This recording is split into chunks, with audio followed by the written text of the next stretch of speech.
Veja no ICL Notícias, segunda edição.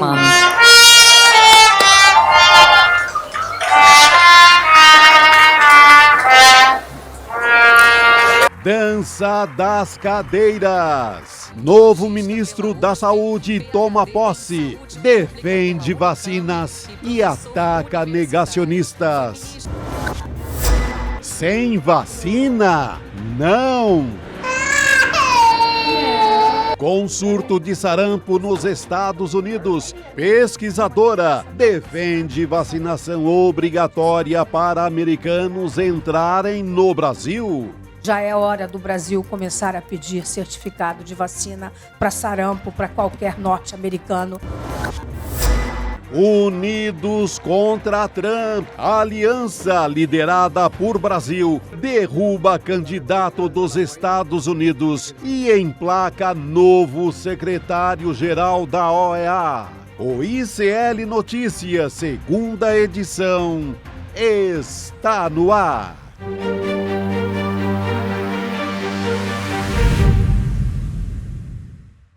Olá, boa noite, seja muito bem-vindo, seja muito bem-vinda. ICL Notícias, segunda edição, está no ar, estamos ao vivaço após o ICL Urgente, que você acabou de acompanhar nos canais do Instituto Conhecimento Liberta, Eduardo Moreira no YouTube, também no canal da Voz Trabalhadora.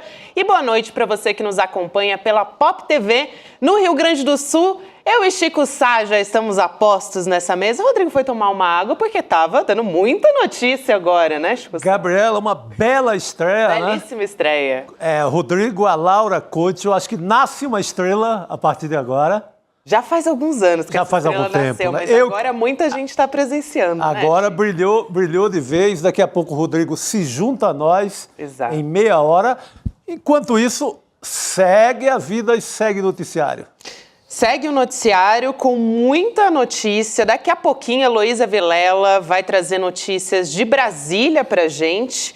E daqui a pouco, como você disse também, Rodrigo Viana se junta a nós. Também vem hoje aqui no programa Jamil Chad, diretamente dos Estados Unidos, para trazer novidades a respeito do governo Donald Trump, que toda semana, né, tá inundando o nosso noticiário e também com essa guerra comercial contra diversos países, inclusive a gente aqui no Brasil, né, Chico? Tem Cacai hoje também para tirar as dúvidas a respeito da denúncia contra Bolsonaro e os demais indiciados que está lá no Supremo e está andando. O Cacai, nosso comentarista, grande criminalista, né, ligado a assuntos do Supremo Tribunal Federal. O Cacai tem um cálculo interessante. Ele acha que todo esse processo acaba antes do final do ano. E teremos, então, a sentença a Bolsonaro até dezembro. Tem jurista que discorda, acha que anda mais a carruagem. Mas é bom ouvir o Cacai porque ele sabe das coisas. É isso mesmo, Chico. Bem lembrado essa história do Cacai, apostar no julgamento ainda nesse ano, antes do ano eleitoral, é importantíssima. Bom ponto que você traz aqui. Muita gente aqui no nosso chat junto com a gente. Já temos Heloísa Vilela também na nossa mesa redonda, muita gente comentando, vocês, Chico Sá, estavam ali na mesa, atrás, a redação toda acontecendo. Agora...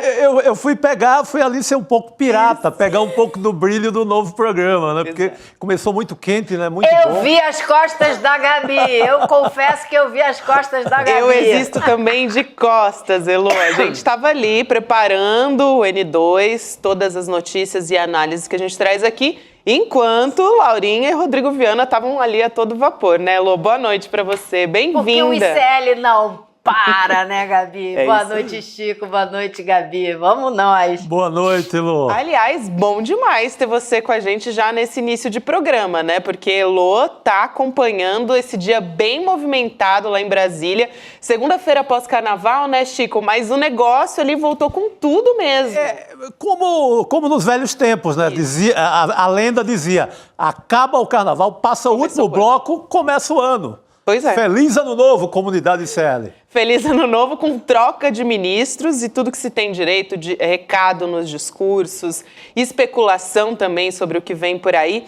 O Alexandre de Padilha está está sentando oficialmente agora na cadeira como ministro da Saúde, no lugar da Nízia Trindade. ele está deixando, aliás, já tinha deixado a Secretaria de Relações Institucionais, que vai passar agora, passa a ser comandada pela Gleisi Hoffmann, que deixa a presidência do Partido dos Trabalhadores. Então, a Elô Vilela vai contar tudo pra gente. Como é que foi aí essa solenidade, né, Elô, esse primeiro movimento? Muitas emoções, viu, Gabi? Além de um calor insuportável, mas estava lotado o saguão do segundo andar do Palácio do Planalto há muito tempo. Acho que desde que eu cheguei aqui em Brasília, nunca tinha visto tão lotado. E, de novo, na hora que se anunciou o nome da ministra Anísia, foi aquela comoção, foram os aplausos mais intensos de toda a tarde. Agora, a Anísia fez questão elegantérrima, fez questão de agradecer muito ao Lula, ao presidente Lula, a oportunidade de reconstruir o Ministério da Saúde, que ela encontrou destroçado. Ela também falou com muito orgulho que teve um prazer enorme de ser a ministra do SUS, destacou todo o trabalho que foi feito nesses 2 anos, e relembrou que o importante para ela é o compromisso com a saúde pública, com o combate à desigualdade, com a produção de um país que tenha mais saúde para as populações que são mais invisibilizadas. Foi um discurso incrível. E ela chegou no finalzinho do discurso e deu mais um toquezinho. Ela não reclamou do governo em momento nenhum. Ela só elogiou o presidente Lula por ter tido a oportunidade de ser a primeira mulher à frente do Ministério da Saúde, destacou que ela também foi a primeira presidente mulher da Fiocruz. Agora, ela disse que tem certas coisas que não se pode aceitar, e eu tenho certeza que a Gabriela Varela tem esse vídeo na agulha para mostrar pra gente. Lógico, né, ela fez um discurso de despedida ali, ela passou por ataques machistas enquanto estava comandando a saúde. Vamos trazer aqui o vídeo da ex-ministra, agora ex-ministra Anísia Trindade? Vamos lá. Ainda que o sentimento predominante em mim seja a satisfação por ter feito parte da equipe do presidente Lula e ter servido ao meu país, não posso esquecer que durante os 25 meses em que fui ministra, uma campanha sistemática e misógina ocorreu de desvalorização do meu trabalho, da minha capacidade e da minha idoneidade.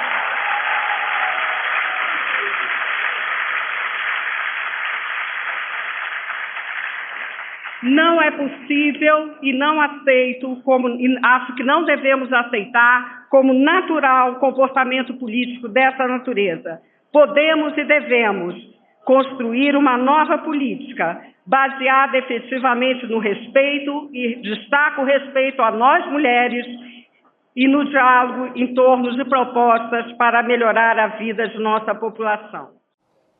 Aí, Elô, a fala da ministra Anísia. Olha, Chico, eu quero o seu primeiro comentário, porque eu vi comigo de perto, eu ouvi o barulho dos aplausos, mas eu queria saber o que você achou, Chico. A Anísia, 200% certa, ela foi atacada desde o primeiro dia. Eu lembro da turma do Arthur Lira querendo o cargo, que já queria o cargo desde o começo do governo, que queria o Ministério da Saúde, porque é um ministério com muito dinheiro, um ministério com caixa, aqueles caixas que o Centrão fica de olho, né? O caixa que faz o Centrão crescer o olho.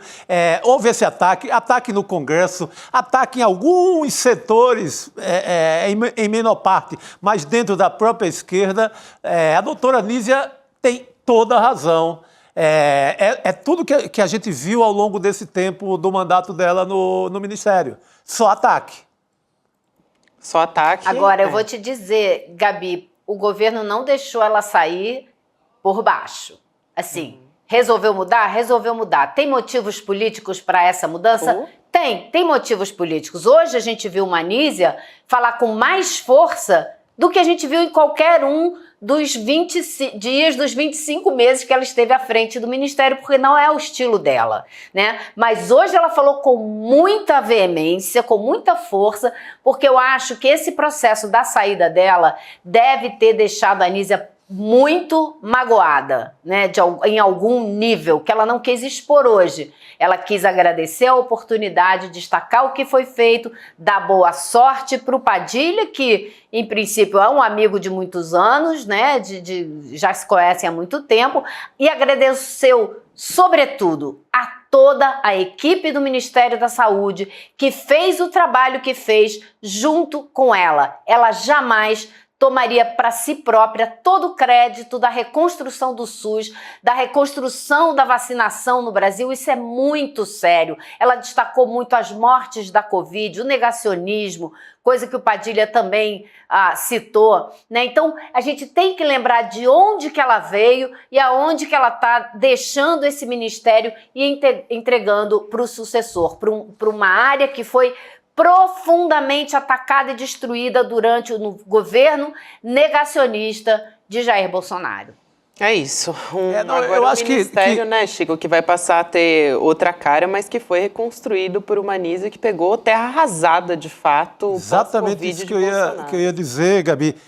Talvez de toda a esplanada dos ministérios, o lugar de maior causa, assim, de maior bagunça dessa herança do bolsonarismo tenha sido o Ministério da Saúde.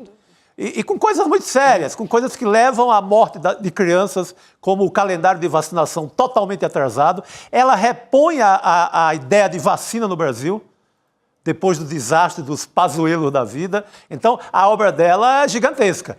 Pode ter faltado habilidade política para lidar com o prefeito, com o deputado, com aqueles sanguessugas que chegam querendo verba a todo momento em Brasília, mas, do ponto de vista técnico, ela reconstruiu o ministério. Excelente, eu acho que... E foi muito interessante porque estavam lá vários ex-ministros da saúde, né? Claro que nenhum deles do governo anterior, obviamente, né? Porque aqueles foram os não ministros da saúde, mas os outros estavam lá, Temporão, Humberto Costa, eram 6 ex-ministros e estava o José Sarney, ex-presidente da República, que foi no governo dele que se criou o Zé Gotinha, a marca da vacinação. Então, assim, muitas coisas simbólicas e importantes. O mais aguardado de quando o presidente Lula reassumiu, o que mais perguntava era onde está o Zé Gotinha, gente? Achei que você ia dizer onde está o Zé Sarney. Pode me chamar, chamar de ridícula, pode me chamar de boba. A primeira vez que eu vi o Zé Gotinha no Palácio do Planalto, eu quase chorei. Porque foi um ano depois da destruição, do número de mortes todos que a gente teve nesse país, porque teve um bando de responsáveis e inomináveis que tentaram destruir a saúde do Brasil. Então, toda vez que eu vejo o Zé Gotinha, eu fico emocionada, eu fico numa felicidade gigantesca. Você corre pro abraço, né? E ele estava lá hoje. Corro pro abraço. Muito bom. Eu entendo esse sentimento. Eu também fiquei muito emocionada quando a gente teve a volta do Zé Gotinha, depois de tudo que a gente passou, né? Porque é isso, a gente olha agora nessa retrospectiva, enfim, a gente olha até com bom humor, né? Tem ali o Zé Gotinha, sempre traz assim, um clima muito ameno nessas campanhas, né? Nesses projetos que são anunciados, mas a gente sabe tudo que a gente viveu nesses anos de pandemia com o Bolsonaro. Não foi nada fácil. E esse trabalho que Nísia fez e que não foi reconhecido não foi nada fácil. Então, acho que ela fez um discurso importante e já estava saindo muito altiva, né, quando tinha anunciado. A imprensa sempre perguntava como é que foi essa fritura, Nísia? Ela sempre elegante, sempre dizendo, olha, a decisão é do presidente Lula, né, nunca colocou lenha na fogueira, então importante esse recado que ela deixa. Não, a Nísia é decência total, né? Decência à frente do ministério, decência no relacionamento com Lula, que ela podia dar ali uma cutucada outra por conta... não é fácil a situação, ela deixa o ministério depois de um sucesso. O que faltou na avaliação, né, do Planalto é a parte política, talvez essa parte do relacionamento. E agora, como começa a se pensar em campanha eleitoral, em um outro tipo de governo, talvez o Padilha consiga ser mais politicão, digamos, no modelo que o partido quer, que o governo quer. eu não acho nem que é política, eu diria que é marketing, sabe? Faltou a ela essa veia de marketing, de propaganda, que não é o estilo dela, né? Realmente não é. Então, é nesse sentido que eu entendo a troca, e apenas nesse sentido. É isso aí, Elu. Muito bom, Elu. Contigo Você também. disse tudo. Eu acho que vale a pena a gente trazer também, a gente teve o 8 de março agora, esse final de semana, né? A gente teve essa fala importante da ex-ministra da Saúde e também, na posse da Gleisi Hoffmann, a gente teve a trilha sonora em homenagem às mulheres. Então vamos ver esse vídeo também e a gente volta a comentar a respeito disso. Vamos lá. Gleisi Hoffmann.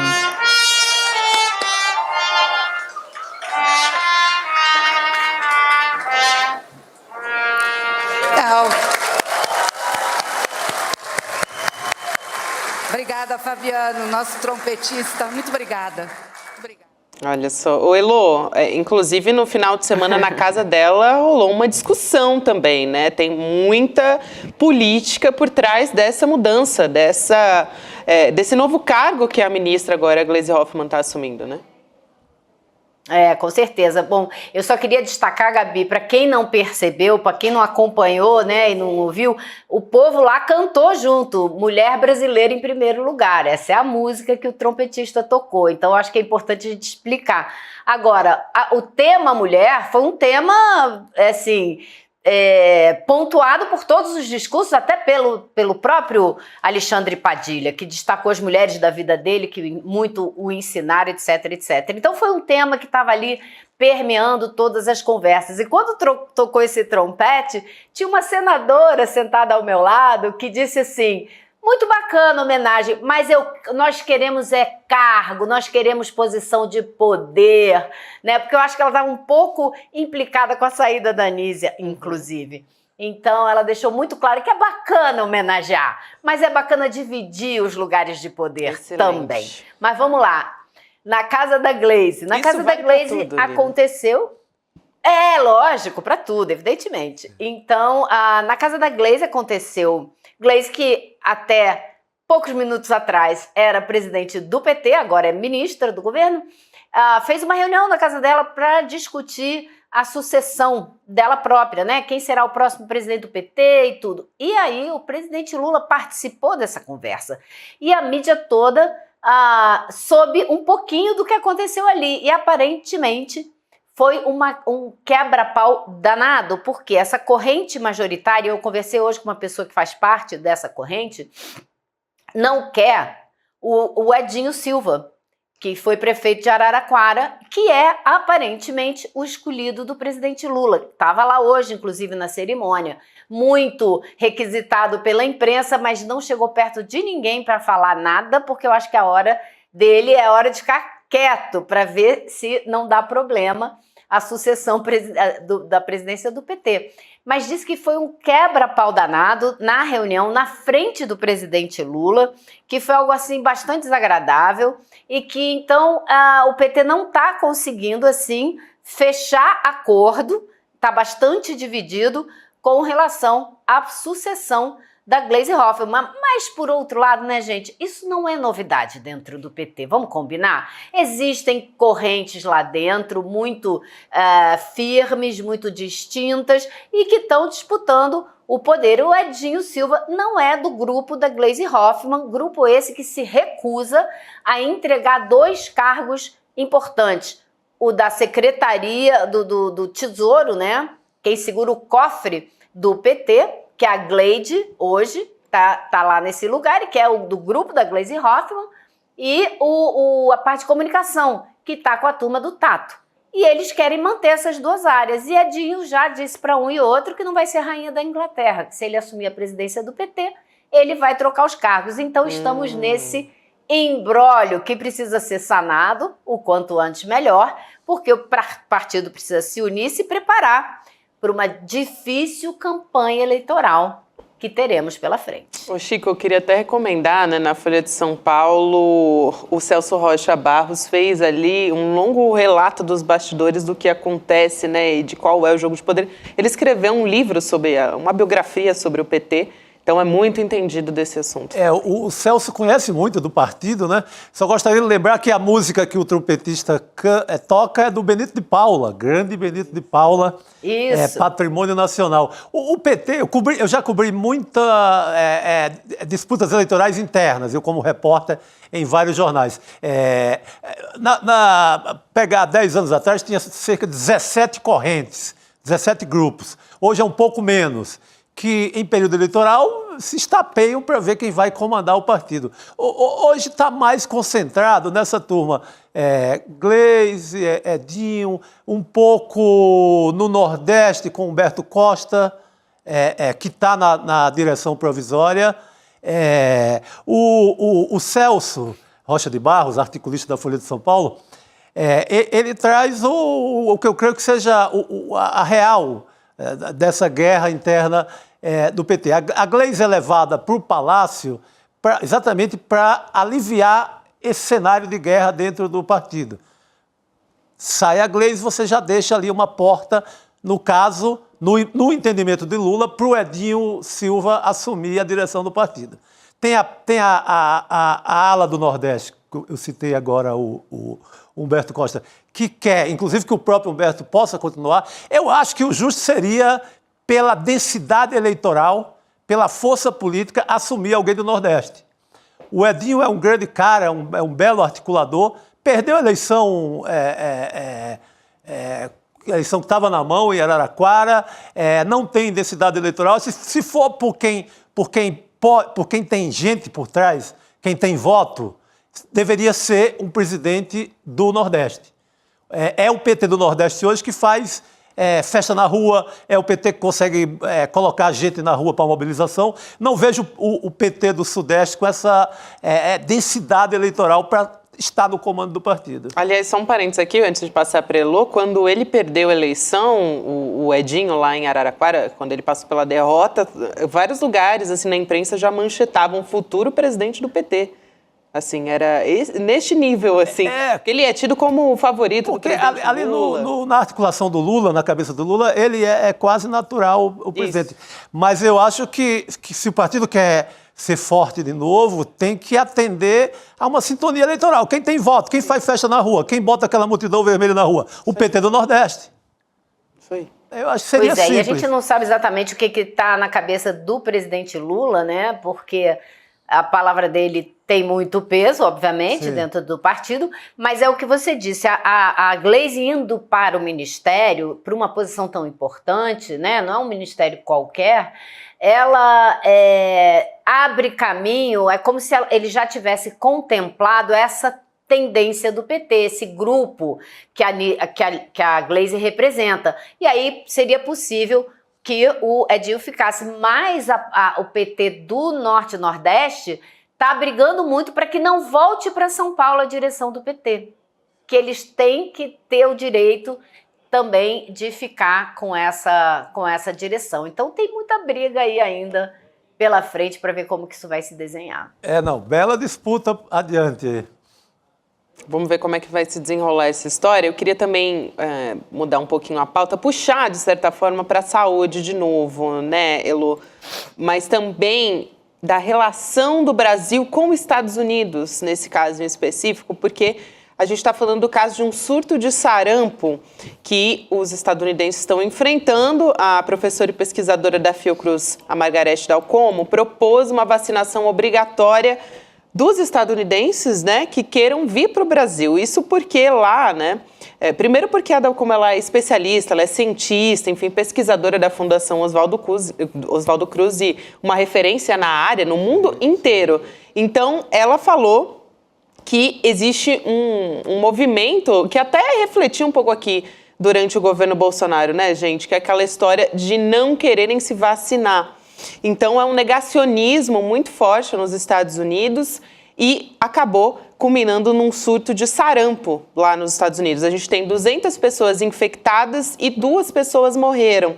Nenhuma delas estava vacinada, justamente. Então, olha o perigo que nos ronda também em relação a esse negacionismo da saúde.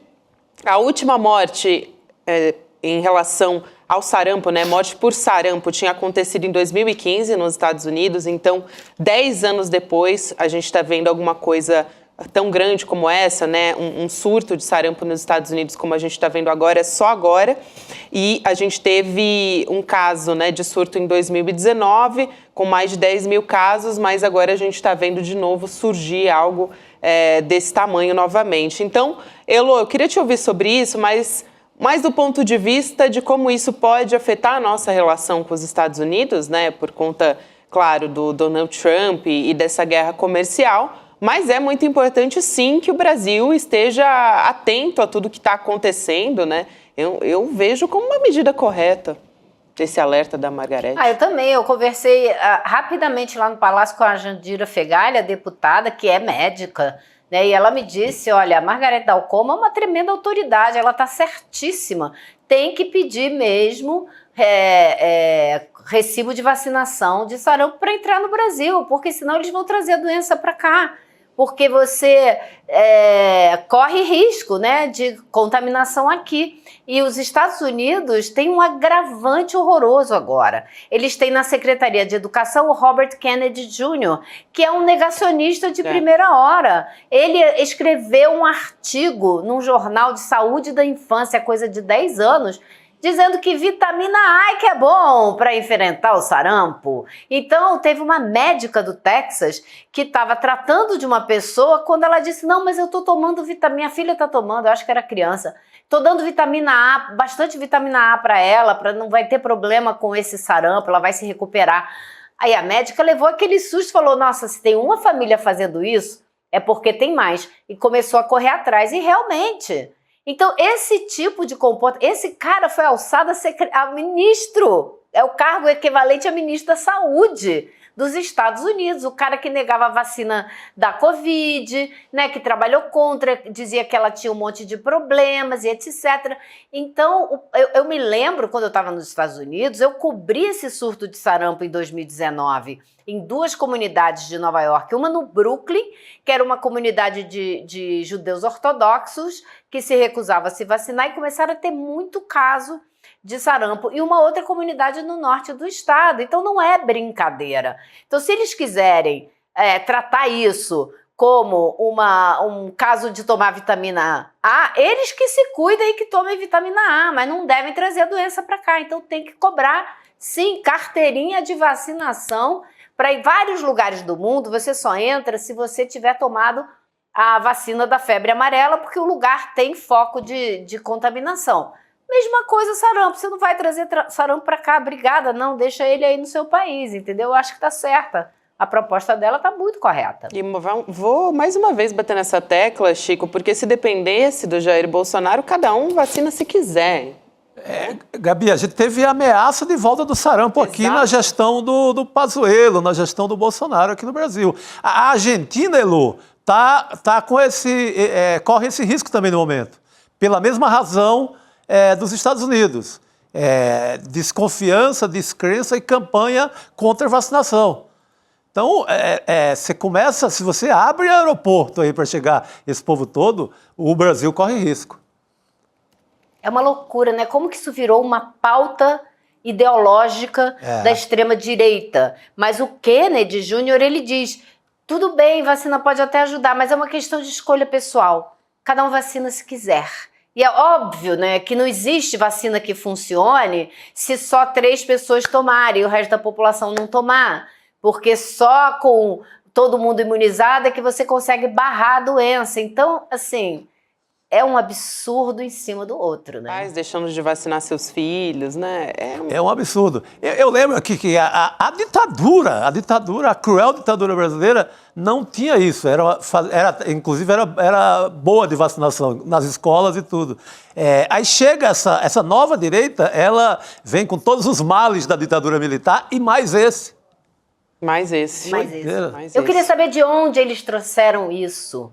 Não consigo compreender se a ideia é fazer um controle da população por meios outros e deixar morrer um monte de gente. Eu não consigo entender. Não tem explicação, não tem liberdade de expressão, liberdade de fazer o que quiser. Não entra na minha cabeça, não consigo nem saber de onde veio. Isso aí é liberdade para matar seus filhos. Sim, sim. Só vejo essa liberdade. Não vejo outra. Eu queria trazer um outro assunto aqui, bastante preocupante. Falei agora há pouco que a gente teve o 8 de março, né? Chico, Elô, sobre violência contra a mulher, porque a gente tem dados bastante alarmantes, sempre tivemos, mas nos últimos 12 meses a gente tem a informação de que 37,5% das mulheres sofreram algum tipo de agressão. Isso é um dado do Fórum Brasileiro de Segurança Pública, que trouxe esse levantamento, indicando que em 67% desses casos, os parceiros ou ex-parceiros são os responsáveis pela violência. Então, 9 a cada 10 agressões contra mulheres foram testemunhados. Foi a primeira vez que a pesquisa fez essa pergunta, por isso é tão importante a gente trazer aqui. A gente vai colocar aqui na tela, tem um gráfico que mostra bem essa informação de como que acontece, né? Então, olha só 8,2% no caso de testemunhas de violência contra a mulher, ninguém presenciou. Na maioria dos casos, alguém. 47,3% amigos ou conhecidos, 27% os filhos, que também geram traumas, muitas vezes assistem à morte das mães, né? E isso é um trauma para a vida toda, enfim, que se arrasta ali para a vida toda. 12,4% outros parentes, 7,7% desconhecidos. Mas são pouquíssimos casos dentro dessa fatia em que ninguém presencia, né? Sempre tem alguém ali por perto que pode meter a colher, né? Como a gente diz. Elô, para você comentar aqui, queria também trazer outro dado dentro dessa história, que é quase metade das vítimas não fez nada em relação à agressão, apesar de muitos presenciarem. Então, a gente tem atitude em relação à agressão mais grave sofrida nos últimos 12 meses. 47,4% não fez nada, 33,8% procurou ajuda com amigos, família ou igreja e 25,7% procurou órgão oficial. Então, a maioria das vítimas, né, nesse caso aqui que a gente está trazendo, não fez nada, provavelmente por medo ou por estar submetida ali à violência patrimonial. Tem tantos e tantos casos, né, Elô? Eu queria pensar junto com vocês o seguinte: por que tantos casos, 67% dos casos, onde as pessoas presenciaram, né, parentes, amigos, e não fizeram nada? De onde vem isso? É só medo do agressor? Ou é, talvez, aquela ideia de que a mulher pertence àquele homem e ele pode fazer com ela o que quiser? Não que a pessoa pense exatamente com essas palavras, mas que isso seja o que está, assim, permeando essa atitude de não fazer nada. Não sei se pode ser algo assim, eu queria saber o que vocês acham. Olha, eu vi aí a presença da igreja muito forte também, né? Na procura. As mulheres procuram a igreja, ou o pastor, ou o padre, para confessar, para contar, relatar o que está acontecendo dentro de casa.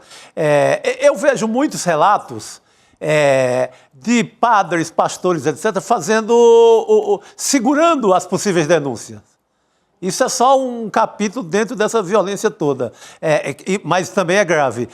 Outra história que eu acho que é gravíssima, a gente acabou de falar de vacina e o ataque que as vacinas sofrem da extrema-direita.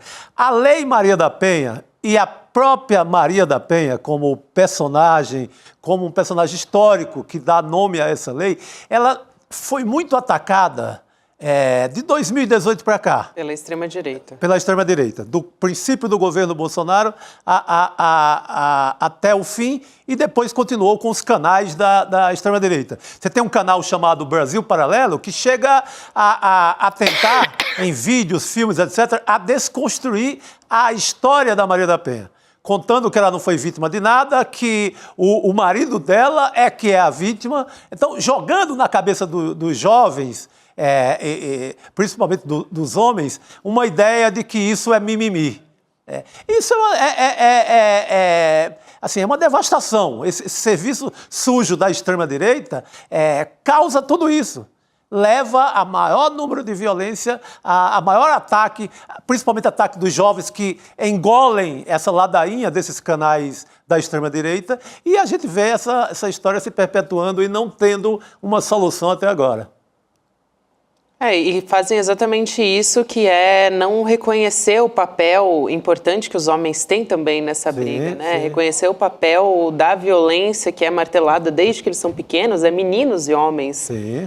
E a importância que isso tem para que esses casos diminuam, né? Para que a gente consiga chegar a uma situação, enfim, que as mulheres consigam sobreviver, basicamente. Eu queria deixar também aqui o convite para quem carrega essa bandeira, assim como eu, né, de tentar remar contra tudo isso, que tem gente fazendo um trabalho muito sério sobre isso. Então, eu estou apoiando, por exemplo, um projeto que se chama Mapa do Acolhimento, que é basicamente conectar vítimas com o trabalho de voluntárias, psicólogas, advogadas, enfim, para as mulheres terem para onde correr quando isso tudo acontece.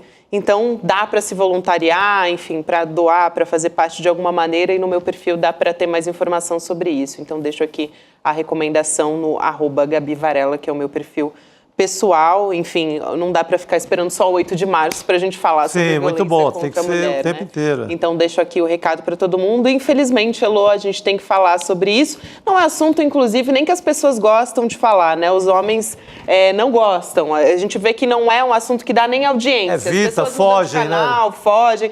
Não quero falar sobre isso. Não é um assunto que as pessoas acham que dizem respeito a elas. Então, enfim, a gente continua batendo nessa tecla. Elô, obrigada demais. Bom ter você aqui no início do programa com a gente, viu?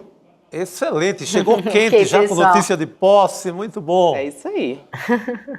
Até amanhã, tem mais. Até, querida. Valeu. Boa noite. Amanhã a Heloísa Vilela está novamente aqui com a gente, provavelmente na abertura do programa também. É isso aí. Inclusive, já, Chico, a gente está falando aqui de mudanças. Me corrigiram com muita razão, porque eu dei boa noite, né? Eu ainda estou no fuso horário das 6 horas, gente. É verdade. Agora eu vou ter que passar a dar boa tarde para todo mundo. Vou ficar mais esperta a partir de amanhã. Agora você pode dar meia-noite. Boa noite. Eu posso dar boa noite. Porque o N2 estaria começando agora, Há 8 né? minutos você já exatamente. podia dar boa noite. É verdade, Chico. Agora, o programa de Chico Pinheiro, que começava às 7h30, vai começar hoje às 7 horas da noite. E a gente tem também esse programa em novo horário. Portanto, hoje quero fazer essa lembrança a você e também te chamar para assistir a conversa com o poeta, escritor e fundador da Cooperativa Cultural da Periferia, Cooperifa, que é o Sérgio Vaz. E ele, o Sérgio, né, ele ressaltou durante essa conversa com o Chico as dificuldades da esquerda de se comunicar com as pessoas mais pobres, com negros, com periféricos. Acho um alerta super importante que a gente tem levantado muito aqui quando a gente fala sobre aonde a esquerda e os progressistas precisam entrar e conversar. Olha, eu ouvi parte dessa entrevista, encontrei aqui com o Sérgio Vaz no dia da gravação. Sabe aquele alerta do Mano Brown no comício do PT, do Haddad, se eu não me engano, em 2018, que o PT precisa voltar para a base? Ali já foi um belo alerta. Mas o alerta do Sérgio Vaz, ele avança nisso e ele descreve o que seria um retrato da periferia hoje e a relação da periferia com os partidos de esquerda. Não somente o PT, mas com a esquerda no geral. De só procurar determinadas legiões assim, dos subúrbios, das periferias em tempos de eleição, de como houve uma separação da esquerda com as periferias do Brasil inteiro. E o Sérgio falando não é voz assim de ouvir dizer, tem uma pesquisa em Harvard, tem, sabe? Qualquer coisa esse povo saca uma pesquisa de Harvard, etc.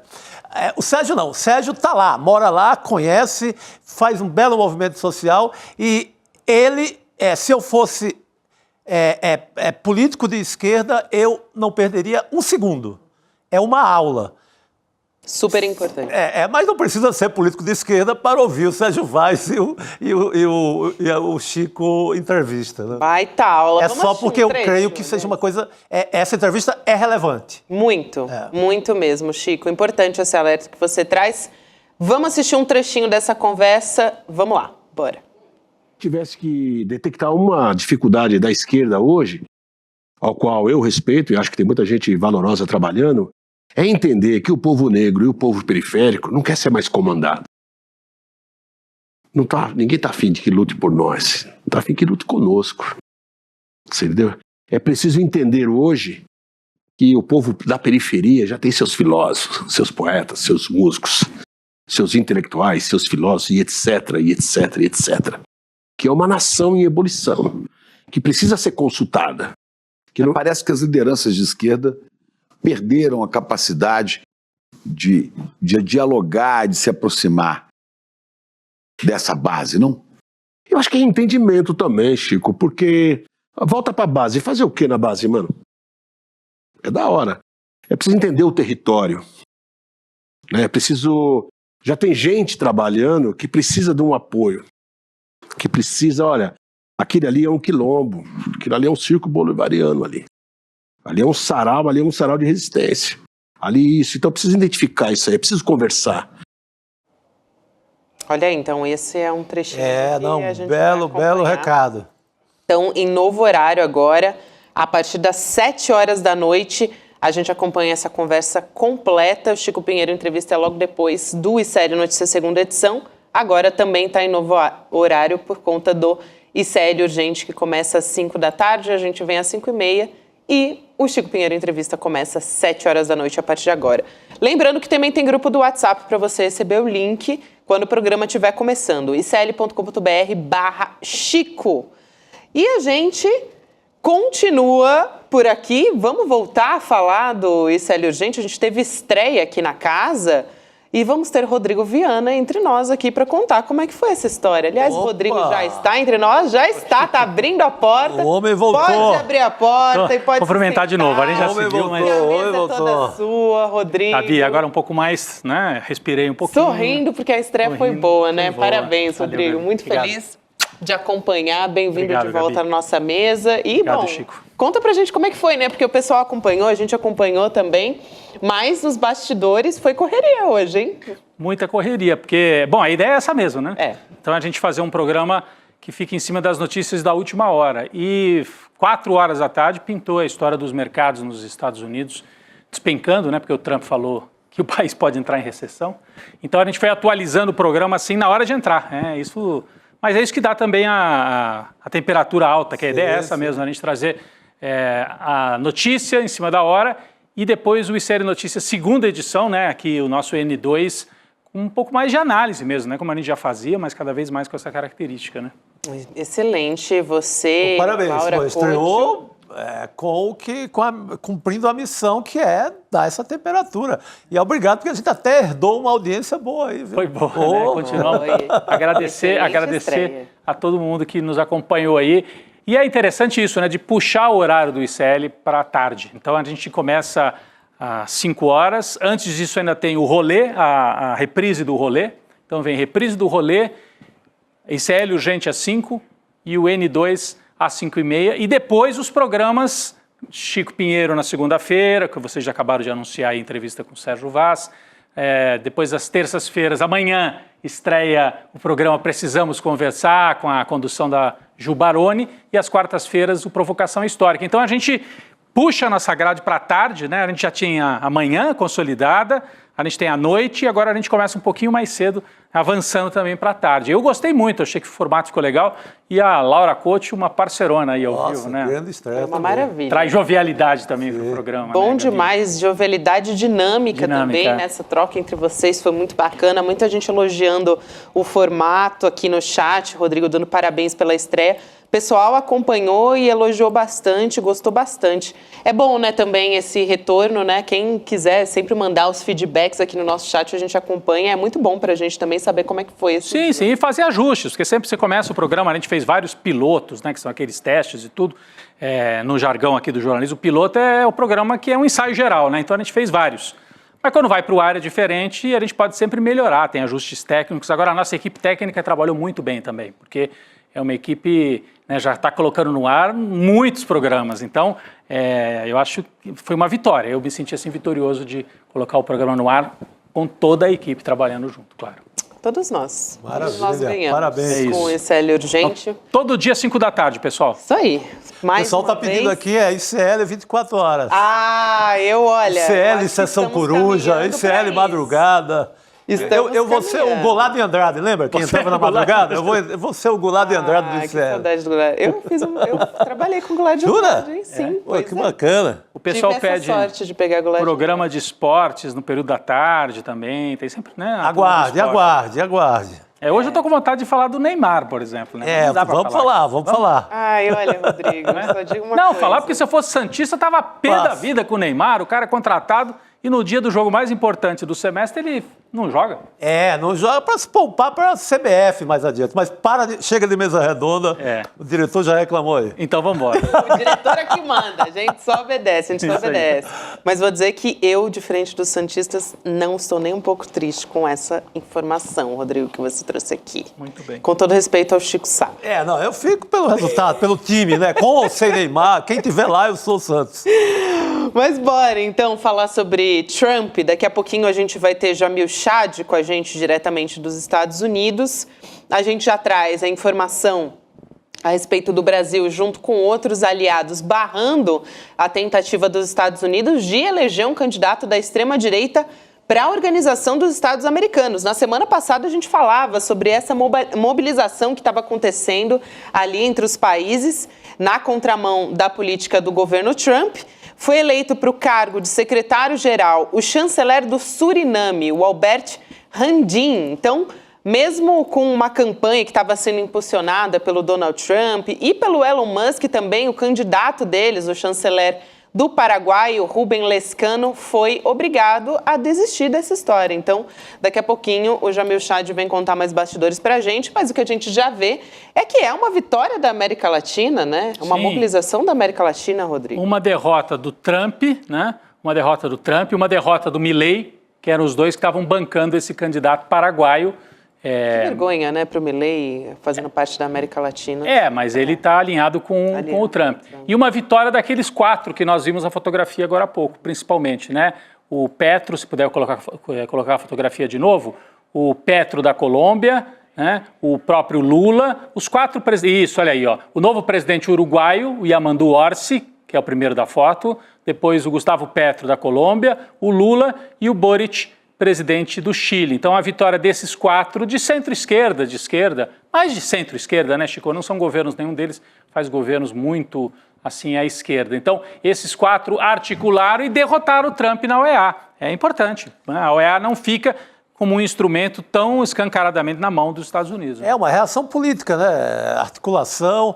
É o que vai começar a acontecer no mundo inteiro. Você pega agora, hoje eu vi a Groenlândia, o povo da Groenlândia.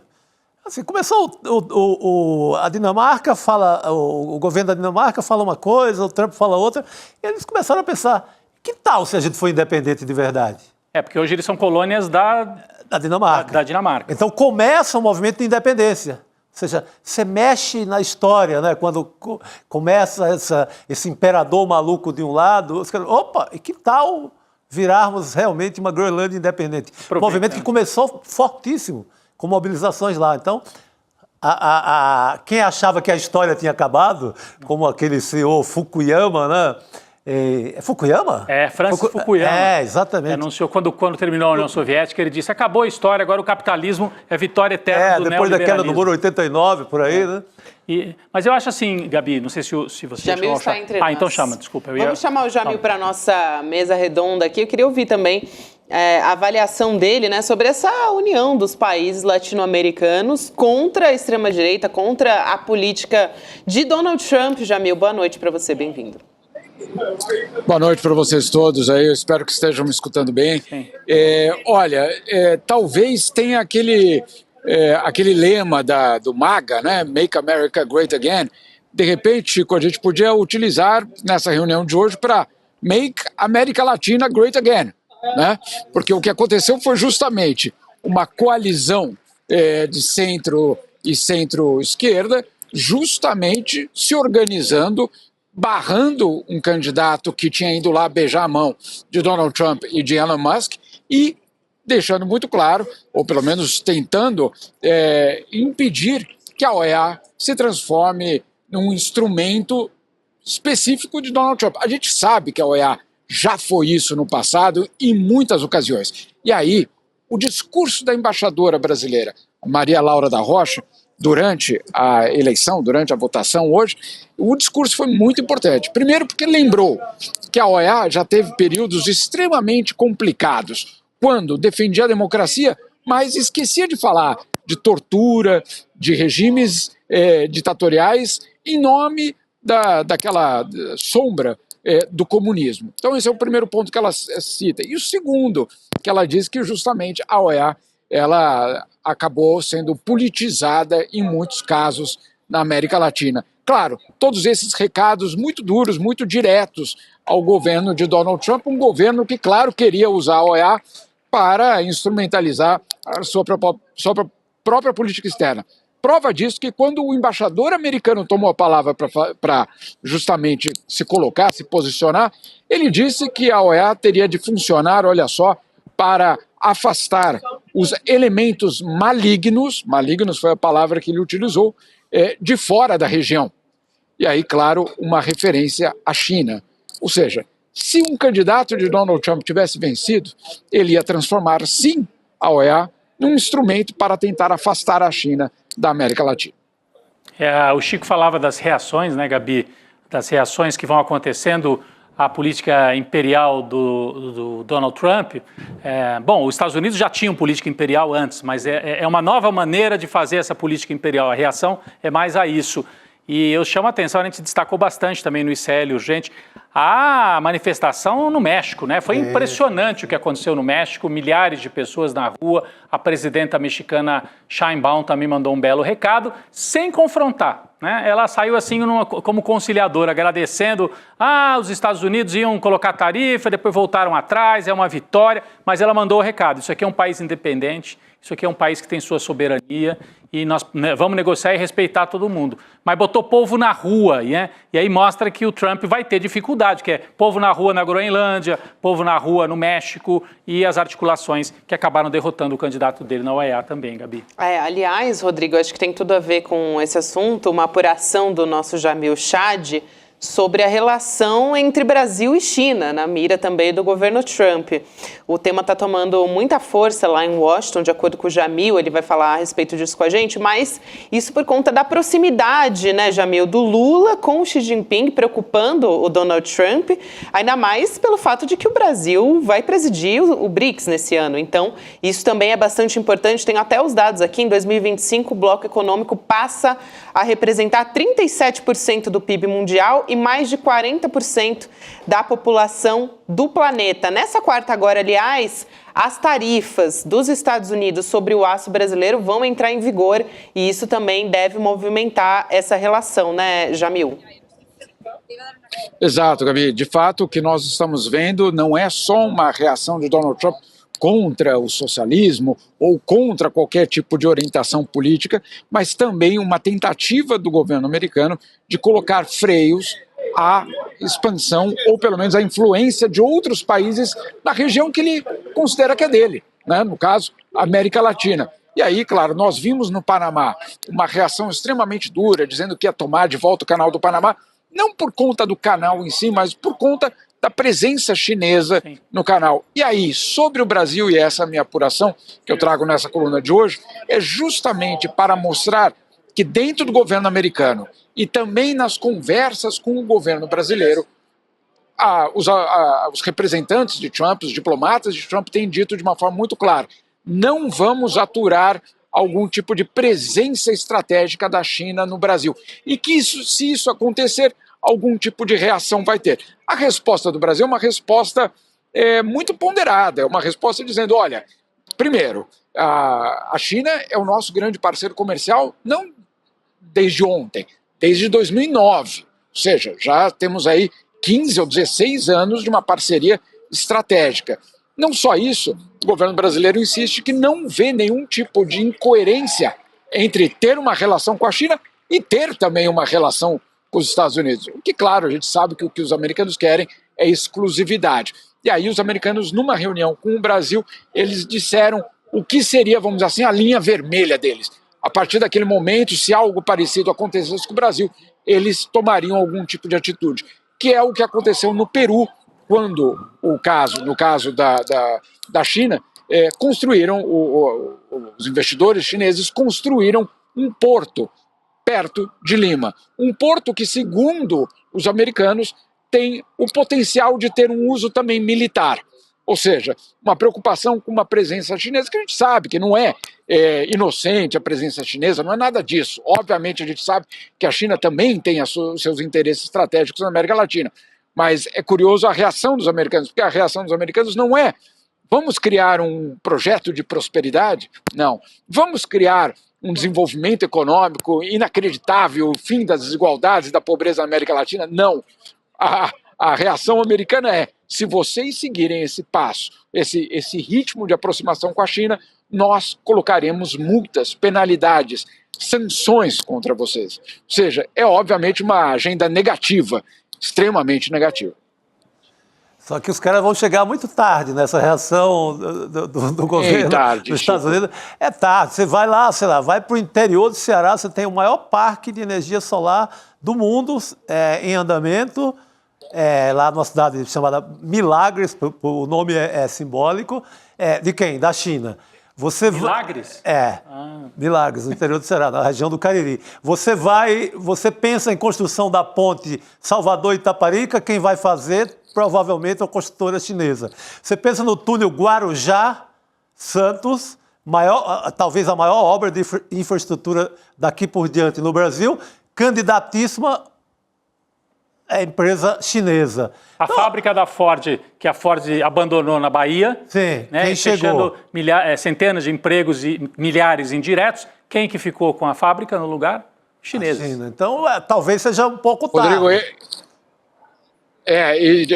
não só bastante tarde, Chico, como estruturalmente muito difícil. Como é que você desfaz esses contratos? Como é que você desmonta contratos de investimento que são feitos, a gente sabe muito bem, 10, 20 anos, né, com créditos, inclusive, que são muito estendidos ao longo do prazo. No caso, Rodrigo, dessa fábrica da Ford, eu acho extremamente simbólico o que aconteceu ali, né? A Ford era, obviamente, a grande bandeira, vamos dizer assim, da Revolução americana, da Revolução Industrial Americana, da expansão americana pelo mundo. O modelo Ford, inclusive, era um modelo de produção absolutamente inovador. Fordismo, dá até o nome, absolutamente, né? A segunda Revolução Industrial. Inaugura uma era industrial importantíssima no mundo. E aí, o que temos, a Ford se retirando basicamente do Brasil e aquela mesma instalação, aquela mesma fábrica, ou seja, as paredes daquela fábrica ocupadas literalmente pelos chineses. E não mais com um carro do século XX, mas um carro do século XXI, um carro elétrico. Ou seja, tudo absolutamente simbólico dessa transformação. Chico tem toda a razão. Quando eles chegarem à América Latina, Chico, se não for pela ameaça, dificilmente vão ganhar, obviamente, ou reconquistar algum tipo de espaço. A OEA fazia parte disso, reconquistar a OEA para, obviamente, pressionar, sancionar, colocar multas, etc., etc., para voltar a ter algum tipo de controle na região, o que, obviamente, não vai ser o caso em 4 anos de governo Trump, a não ser que, e esse é o grande, obviamente, o perigo, soberanias sejam violadas e outros princípios fundamentais das relações internacionais também sejam violados. E aí muito, muito grave se isso tudo acontecer, obviamente. É isso aí. É isso. Inclusive, a gente está vendo o Jamil hoje num cenário um pouco diferente. Está na Universidade de Colômbia, né, Jamil? Inclusive, por um motivo bastante importante, o Jamil foi acompanhar uma coletiva de imprensa dos advogados de um ativista palestino que foi preso no último sábado. A prisão do Khalil, né, parte, inclusive, de uma escalada do presidente Donald Trump para tentar reprimir manifestações pró-Palestina nas universidades. Isso está acontecendo por lá e o Jamil vai poder explicar melhor para a gente essa história. Conta para a gente, Jamil. Talvez vocês estejam até ouvindo o barulho, porque a coletiva de imprensa continua, não só a coletiva, como os discursos de vários professores da própria Universidade de Colômbia, aqui no campus, falando 2 aspectos. Primeiro, vamos só, para quem não conhece essa história, o que aconteceu foi que esse ativista palestino, que era estudante da Columbia University, ele foi preso no sábado sob a alegação de que ele era um dos organizadores daqueles protestos, aqueles acampamentos que foram realizados na universidade ainda no ano passado. Ele alertou a universidade que os agentes da polícia estavam no campus, a universidade não atuou e no sábado ele foi preso. Não sei se vocês também viram essa notícia, isso aconteceu no mesmo momento que a Columbia University perdia 400 milhões de dólares em financiamento, basicamente, do governo federal americano, por ter permitido que protestos pró-palestinos tivessem acontecido aqui no campus. É muito impressionante essa história, principalmente, né, Gabi, vindo de um governo que fala que é o absolutista da liberdade de expressão.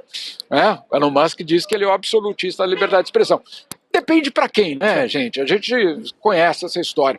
A liberdade de expressão para os meus, não para aqueles que, obviamente, vão questionar o que eu estou dizendo ou o que eu penso. E aí, obviamente, nós temos aí uma situação dramática, isso é inédito, um estudante palestino sendo preso por ter organizado essa situação. Ele foi preso no sábado e hoje aqui ao meu lado, basicamente está tendo uma coletiva de imprensa dos advogados, mas não só dos advogados, dos professores judeus da Columbia University. Essa é uma delas, essas são as imagens um pouco mais cedo, justamente, se vocês estão vendo aí as placas, dizendo judeus de Nova York contra a deportação. Essas são pessoas que obviamente estão ligadas com a universidade, nem todos, na verdade não é nem todos, a maioria deles não são, a maioria não é de origem palestina, muitos, inclusive judeus, insistindo, professores, acadêmicos, líderes, inclusive, de alguns dos departamentos aqui da Columbia University, dizendo de uma forma clara que isso é extremamente perigoso. Esse aí que vocês estão mostrando agora na foto, ele acabou de dizer uma frase que, obviamente, a gente pensa que a gente está em outro lugar do planeta, quando ele diz o seguinte, que por anos os acadêmicos da Columbia University fizeram abaixo-assinado, declarações, reuniram recursos para ajudar acadêmicos, os estudantes, no Irã, na China, em lugares, obviamente, onde a liberdade de expressão não vinga, não tem espaço, e que agora eles estão tendo de lidar com isso no seu próprio território. E dizendo de uma forma também bastante, eu diria, forte, que, claro, esse é mais um passo em direção a um autoritarismo aqui nos Estados Unidos. Muito bom. Eu acho que vale a pena a gente dizer também, foi o tema principal do ICL Urgente, né, Rodrigo, sobre como está a movimentação das bolsas dos Estados Unidos caindo depois do Trump não descartar, não desconsiderar uma possibilidade de recessão, né, na atividade econômica dos Estados Unidos. Eu estava acompanhando agorinha os números dos principais índices lá nos Estados Unidos. Quais você tem aí, Rodrigo? Que eu tenho aqui também. Não, então fala você, Gabi. Eu tenho da S&P aqui, perdendo 2,69%. Tenho o Nasdaq, índice de tecnologia, recuando para 3,99%, Dow Jones caindo 2,08%. Justamente porque o Trump está minimizando, né? Ele está vendo essas oscilações e tal, já deu entrevista falando que não é tudo isso, não fez um diagnóstico, né, de uma possível recessão, mas é fato de que isso pode acontecer e nem ele está descartando isso, né, Rodrigo? Me parece, eu queria... Gabi, Diga, Jamil. Não, eu ia só... Não, Jamil, eu ia dizer que a gente fica na dúvida, parece um pouco a tática do Milei, né? No começo do governo, o Milei falava barbaridades, falava assim, vai ter uma coisa horrível aqui na Argentina, vai quebrar tudo, vai ter recessão mesmo. Né? Parece que ele espalha um certo pânico, porque o Trump e a extrema-direita vivem de um certo pânico. Então, é curioso, porque eu nunca vi presidente anunciar que pode ter recessão no país que ele está começando a governar.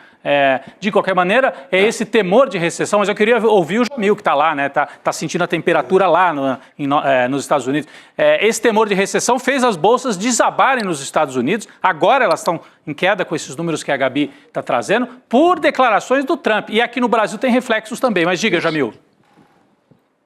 Não, você tem toda razão, Rodrigo. São dois aspectos aí que eu acho que a gente precisa colocar nessa equação dessa queda. O primeiro deles é que na semana passada, gente, foi literal, cada dia era uma decisão diferente e contraditória em relação às tarifas.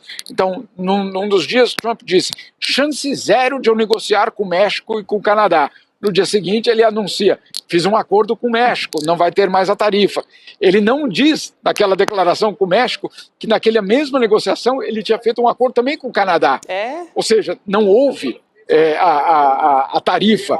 E aí o que acontece, que é um dos principais elementos de qualquer tipo de investidor, a incerteza. Né? Eu não sabendo quanto eu vou pagar de tarifa, eu não sabendo quanto vai custar o meu produto, eu não sabendo se esse produto vai poder cruzar a fronteira ou não, qual é a reação do mercado ou dos investidores? Aguardar, esperar, parar de investir, ou pelo menos repensar, deixar para a semana que vem, adiar investimentos. O que acontece com o consumidor? Sem saber se eu vou ter emprego ou não semana que vem. Lembrando que que o governo Trump está fazendo uma demissão em massa justamente do funcionalismo público, sem saber o que vai acontecer com o meu emprego semana que vem, o que eu faço? Eu paro de gastar. Né? Essa é a primeira reação, até eu diria, do fígado, né? Você fala, não, calma aí, não sei se eu vou ter dinheiro semana que vem, não sei se vamos cancelar aquela compra, vamos cancelar aquele jantar, vamos cancelar isso, aquilo. E aí, claro, a economia como um todo, você junta a incerteza com a retração de gastos, você tem essa possibilidade real de uma contração aí no primeiro trimestre. Vamos aguardar. Quarta-feira, sim, tem um dado muito importante que daí não é mais, Rodrigo, declaração. Não é eu disse isso, eu disse aquilo, no caso do Trump, né?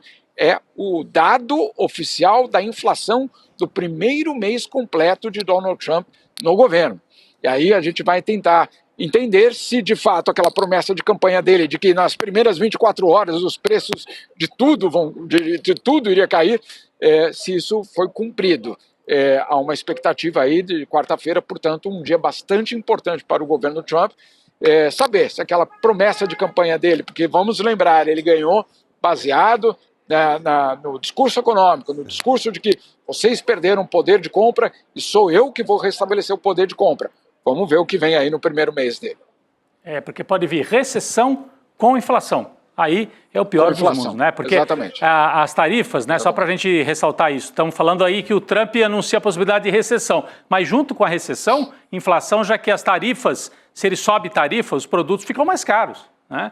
E aí isso impacta nos preços. Então, as duas coisas ao mesmo tempo pode gerar uma queda de popularidade, aí uma crise rápida para o governo. É claro que ele tem todo o maquinário, Chico. Um governo normal estaria preocupadíssimo com isso e poderia ter problemas daqui a 3 meses. Como é um maquinário da extrema-direita, e ele tem capacidade de mobilizar as pessoas, criando outros inimigos, criando outros problemas. E já está jogando todas as fichas, parece, nesse começo de governo, né? Nisso, né? Exato. Nesse enfrentamento. Então, a culpa não é minha, a culpa é da China, a culpa é disso, a culpa é daquilo. Criando e tenta vários manter. Fantasmas, né? Cria vários fantasmas, como a gente viu. Mas você já tem um país, né? E o Jamil pode falar isso, claro, melhor do que qualquer um de nós aqui. Você já tem um país se voltando contra o Elon Musk, assim, atacando a concessionária de carros do Elon Musk, atacando o próprio X, que foi segundo o Elon Musk, foi alvo de ataque cibernético hoje à tarde. Então, você já tem além do Trump, cria-se a cara de um grande inimigo, que é o Elon Musk, que é quem está demitindo funcionalismo público, Sim. Quem é que está fazendo o tal do enxugamento, que é só falácia. Então, não sei, começa a criar esse caldo. Não se cumpre promessa alguma. Cadê os empregos? Mandamos os colombianos embora, os brasileiros, e cadê nossos empregos? Pois é. Cara, fica feia a coisa. É que é começo ainda, mas eu acho que ele, se esticar, pode trazer problema para ele, sim. Fala aí, Jamil. Pode trazer problema e, claro, já há um mal-estar muito grande da parte de 50% dos eleitores. Vamos lembrar, não é que o Trump ganhou com 75% dos eleitores, não foi isso, né? Ele ganhou, se eu não me engano, foi 51,5% ou 51,8%. Foi uma margem muito pequena. Então você já tinha, obviamente, aqueles 50% ou pouco menos de 50% extremamente decepcionados com a vitória de Trump. E você tem agora, como nós já falamos nas últimas semanas, os produtores de soja muito irritados com Trump, outros setores extremamente preocupados com o que vai significar essa imposição de tarifas. E agora uma parcela da população que, de repente, não está vendo nenhum tipo de ganho real nas suas vidas. Então, isso tudo, sim, certamente pode ter um impacto, eu diria, muito maior do que simplesmente uma questão pontual de um incêndio ou de uma queda da Bolsa num dia. Eu acho, sinceramente, que ainda é um pouco cedo para a gente fazer um quadro completo do que está acontecendo, mas os sinais vão na direção que o Chico colocou. Sinais, sim, de um mal-estar e um sinal, claro, de um presidente que tinha prometido muita coisa. Chico, nem mesmo a deportação em massa que ele prometeu que ia acontecer, ela não aconteceu. Sim. Não só ela não aconteceu, como ela aconteceu, as deportações que estão acontecendo, elas estão acontecendo num ritmo inferior ao do governo Biden. Mês a mês, se você pegar os últimos 12 meses do governo Biden e você pegar o primeiro mês do governo Trump, a deportação aconteceu 30% abaixo.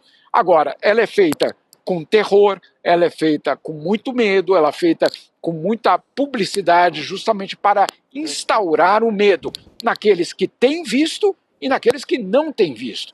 No caso, claro, do Khalil, que a gente está aqui justamente na Columbia University, ele tem visto, ele tinha um green card, ele não tinha nenhum problema em termos, vamos dizer assim, migratórios. O que aconteceu é que ele, obviamente, foi falar de algo que para o governo Trump era inaceitável.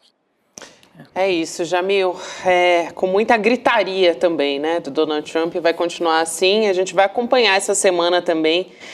Quarta-feira a gente deve ter novidade a respeito disso e a gente vai se falando, a gente volta a se falar. Valeu, Jamil. Obrigado. Bom trabalho por aí. Bom trabalho, querido.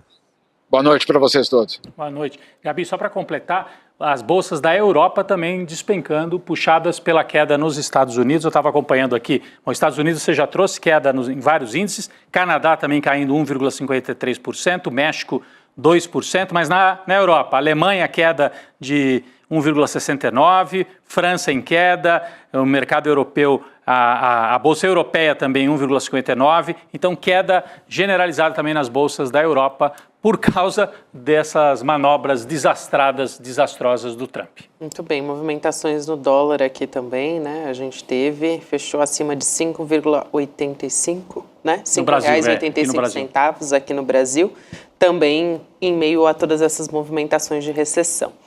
Muito bem, seguindo aqui falando ainda de Estados Unidos, só que mais especificamente de um personagem, né, de resistência e em meio ao que ainda a gente não chamava de extrema-direita, né, mas vamos dizer assim, já falávamos de fascismo. E racismo também. E de racismo também, com certeza. O Muhammad Ali, a gente vai ter a oportunidade de ouvir uma entrevista com a filha dele contando sobre a história do Muhammad Ali como ativista, né, para além de ser um dos maiores lutadores do mundo todo, uma resistência negra muito importante. A Mariam Ali conta sobre a trajetória do pai dela, conversou com o Eduardo Moreira a respeito disso e a gente vai acompanhar domingo agora, né, gente? A gente vai ter a informação, a gente vai ter entrevista, na verdade, nesse domingo agora, se a gente puder colocar aqui na tela, mas dá para fazer inscrição em icln2.com.br para garantir a vaga. Olha só, 16 de março, domingo, 8 horas da noite. Então é essa semana. Se você der uma pausa aí, enquanto está ouvindo a gente conversando aqui, a gente ainda tem muita notícia para trazer. Já vamos falar de Bolsonaro. A respeito... O que você ia falar, Rodrigo? Não, eu ia falar que o Muhammad Ali, às vezes as pessoas olham e falam, vocês estão falando de boxe, eu não entendo nada, não gosto de boxe, não gosto de luta. É política. Mesmo que você não goste, né, do boxe. É um personagem político, né? Nós estamos contando uma história de alguém que usou a sua fama e a capacidade de diálogo com os afrodescendentes nos Estados Unidos, né, Chico, para fazer uma batalha política. Ele se negou ao serviço militar, ele dizia, nós vamos lá lutar pelo império, pelos brancos dos Estados Unidos, enquanto estão matando os afrodescendentes aqui nos Estados Unidos. Tudo isso vai estar contado nessa aula. É muito interessante ouvir a filha dele. É uma lição de história. Você fala, não está falando de boxe, está falando da Guerra do Vietnã. Exatamente. Você está falando de racismo nos Estados Unidos, né? Você está falando de esporte, não esse esporte passivo de achar que aquilo é apenas um gol ou uma cesta. Não, o esporte como agente de mudança no mundo. Exato. A parada séria. É séria, tão séria quanto os atletas dos Estados Unidos que fizeram o gesto dos Panteras Negras numa das Olimpíadas, ou o atleta negro, acho que dos Estados Unidos também, que na Olimpíada lá na Alemanha ganha a medalha colocando por terra a teoria do Hitler de superioridade dos arianos. Então, o esporte e a política se encontram muitas vezes, e aqui nós temos mais uma um exemplo. Então, se inscreva, icln2.com.br, para participar, para acompanhar esta conversa do Edu Moreira. E o Edu virou um estudioso, né? Está acompanhando bastante, entende de boxe e desse aspecto do boxe, tanto o lado esportivo quanto esse aspecto político também, né? Só para trazer aqui, foi o Jesse Cleveland Owens, né? Jesse Owens, exatamente. Jesse Owens. Só para lembrar essa história que desafiou ali o nazismo do Hitler. Exatamente. Excelente essa história, muito boa. Olha a frase do nosso personagem. O impossível não é um fato, impossível é uma opinião. Quem diz isso? Muhammad Ali. Muhammad Ali. Será que o homem encoraja? É isso aí. É uma inspiração. E a filha dele vem recontar essa história pra gente. É isso aí. Em icln2.com.br você garante a sua vaga para assistir a entrevista no dia 16, que é domingo agora, 8 horas da noite. É um programa, né? Já reúne a família lá, assiste com todo mundo. Basicamente uma sessão de cinema misturada com uma aula, tudo isso junto.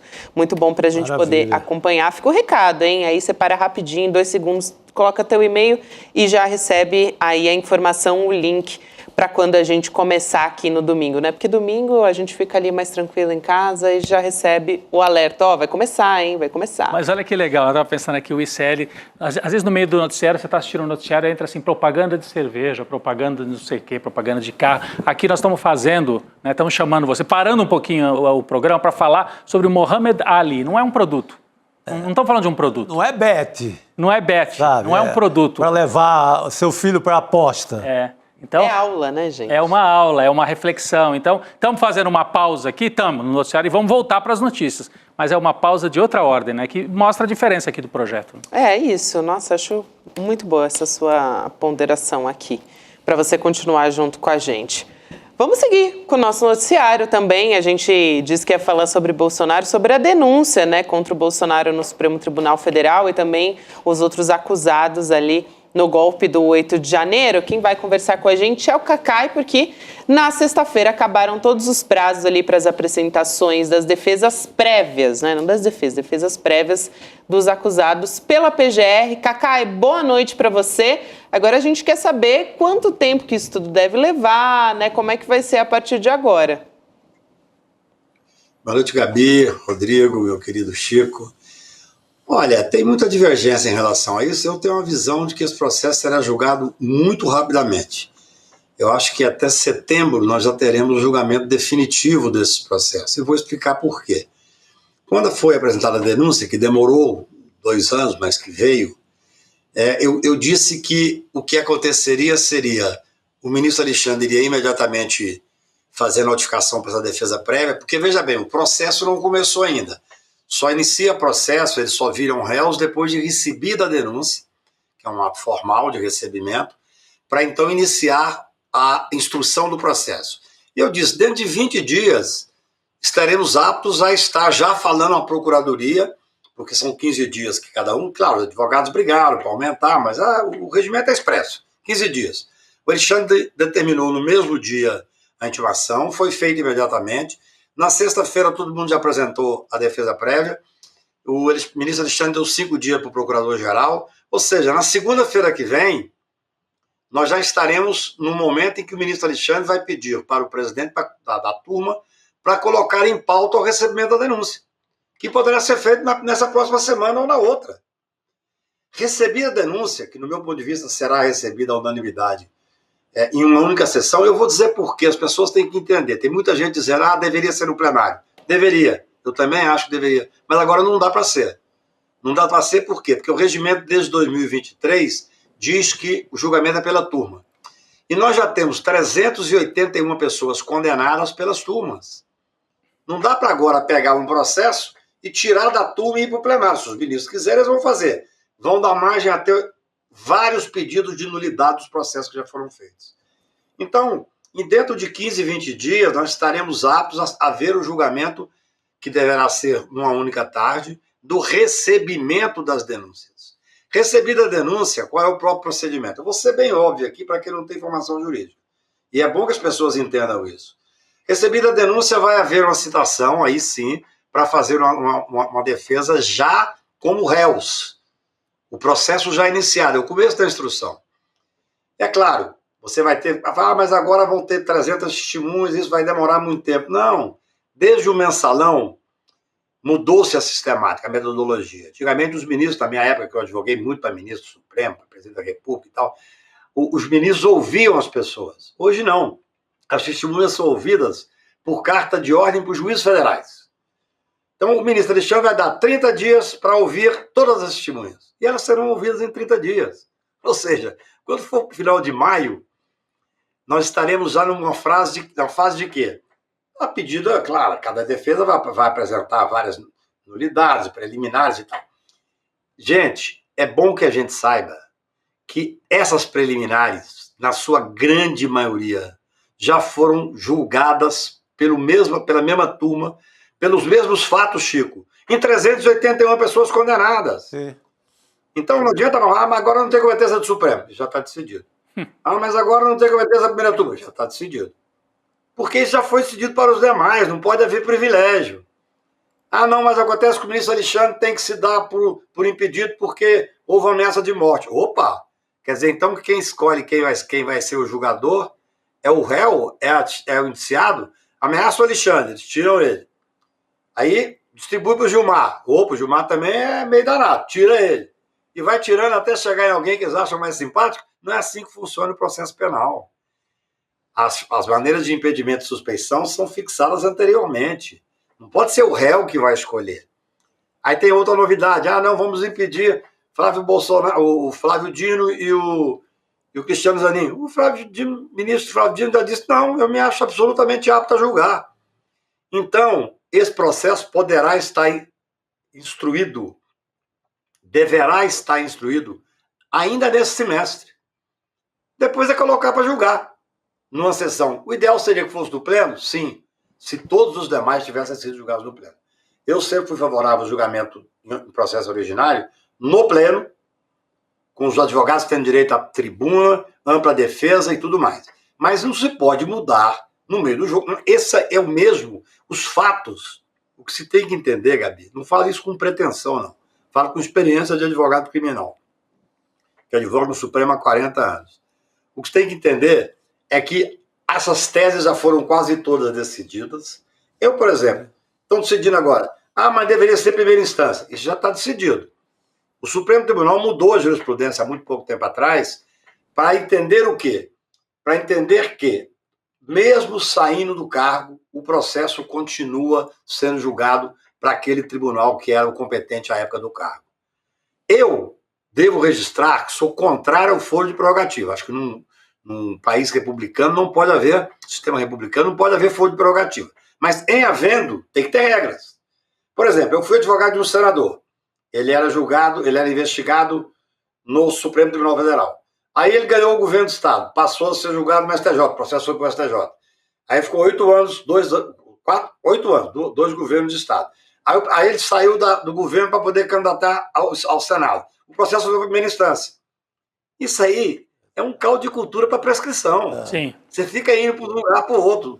O Supremo tem razão ao dizer o seguinte, olha, é o seguinte, vai ter foro? Por mim só teria foro.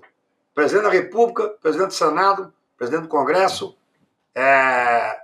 presidente do Supremo e procurador-geral da República. Todos os demais, republicanamente julgados por um juiz federal. Apenas, Rodrigo, o que eu defendo, e já escrevi sobre isso, é que as medidas cautelares deveriam ser tomadas não por um juiz, que vai dar a sentença, mas tomadas por um colegiado de 3 ou 5 desembargadores. Para que um menino de 20 e poucos anos de idade, que acabou de pegar o cargo de juiz federal, não prenda um ministro da Fazenda e faça uma balbúrdia no país. Entendeu? Mas assim, existe foro privilegiado? Existe, está na Constituição, tem que cumprir. Existe uma regra no Supremo de que o foro continua mesmo depois do cargo? Existe, tem que cumprir. É assim que funciona. Esse julgamento poderá se dar, e eu acho que vai se dar, ainda com o ministro Luiz Roberto Barroso, presidente do Supremo Tribunal Federal, até setembro. Perfeito. É a previsão aí do Cacá. E depois teria haveria espaço para alguns recursos, né? Embargos de declaração, depende, né? Se não for por unanimidade, outros embargos ali, pode esticar um pouquinho até o começo do ano que vem, né? Então as penas, talvez, o cumprimento das penas, a execução, como vocês dizem, né, Cacai, aí talvez ficassem só para o ano que vem, mas você está vários programas já, várias vezes aqui, repetindo essa data, setembro, né? Que você acha que é perfeitamente possível terminar em setembro esse julgamento inicial. Agora, tem outro dado importante, Cacai, que deixa muita gente preocupado. O Hélio Gaspari trouxe na coluna dele nesse final de semana, e é alguém que conhece muito esse meio militar, o meio da tigrada, como ele chama ali, dos torturadores, ou seja, conhece o entorno do Bolsonaro, e ele diz que, assim, ele banca que o Bolsonaro não vai pagar um dia sequer de cadeia no Brasil, porque já existe um plano de pular ali o muro de uma embaixada, como já fez na embaixada da Hungria recentemente. Poderia ir para a embaixada da Argentina, até Estados Unidos mesmo. Exatamente. Achei interessante como ele banca. Ele simplesmente não tem a menor dúvida. O que é que você acha, Cacai? Eu estava em Trancoso, então eu não li o Hélio Gaspari. Eu adoro o Hélio Gaspari. Eu prefiro Trancoso. Eu não li, não. Prefiro Trancoso sem o Hélio Gaspari, né? É claro que essa é uma hipótese, né? O pedido de asilo político, se ele for explicitado, poderá ser motivo de uma prisão preventiva. Naquele momento, eu acho o seguinte, tem muita gente falando que já deveriam ter prendido o Bolsonaro. Eu sou uma pessoa que, para apoiar a prisão, tem que ser em última análise mesmo, em última raça. Acho que teve motivos. No momento em que se descobriu o plano para matar o presidente da República, o vice-presidente, e o ministro Supremo, ali era mais do que suficiente para sair prisão preventiva. Optaram por denunciar sem prisão preventiva. Naquele momento em que ele foi e dormiu 2 dias na Hungria, aquilo foi para lá de chamativo, ou seja, é motivo para pensar, esse cidadão quer fugir. Ele já está sem o passaporte. Essa é a verdade. Eu dei até uma entrevista ontem dizendo que não acho que haja motivo agora para colocar o tornozeleiro eletrônico. Ou existe um motivo real para que as pessoas possam dizer, não, ele está em negociação para conseguir um asilo em tal país. Aí é motivo de prisão preventiva. Veja bem, eu até vou falar uma coisa, e sei que muitos dos nossos amigos não vão gostar. Eu sou favorável a uma jurisprudência antiga do Supremo, na época do ministro Sepúlveda Pertence, que foi o maior ministro de direito criminal que o Supremo teve nos últimos anos, que dizia que a fuga é um direito do cidadão. O cidadão acha que uma prisão é injusta, ele não é obrigado a submeter a uma prisão injusta. Isso mudou. O Supremo hoje, o Judiciário como um todo, entende que se a pessoa foge ou dificulta através de, por exemplo, não querer ser intimada e tal, é motivo para fuga. Sim. Então, se existir uma comprovação, não pode ser porque as pessoas começam a dizer, gente, nós temos que saber que o julgamento tem que ser um julgamento democrático, com estrutura democrática, num processo penal democrático. Então, assim, o fato de nós acharmos que ele vai tentar evadir, que ele vai tentar ir para a embaixada, isso não é motivo. É motivo para quê? É motivo para a Polícia Federal fazer o monitoramento nele. Sim. Isso é a coisa mais simples do mundo. É necessário, Gabi. Colocar uma tornozeleira eletrônica, eu acho over, a não ser que tenha um elemento para colocar a tornozeleira eletrônica. É isso, Cacai. Mas olha, quantas embaixadas estariam realmente em condições de dar esse asilo e acolher Bolsonaro? Pouquíssimas. 4 ou 5. A Polícia Federal pode fazer uma campanha nessas 4 ou 5 embaixadas. Fica aqui uma ideia para o doutor Andrei.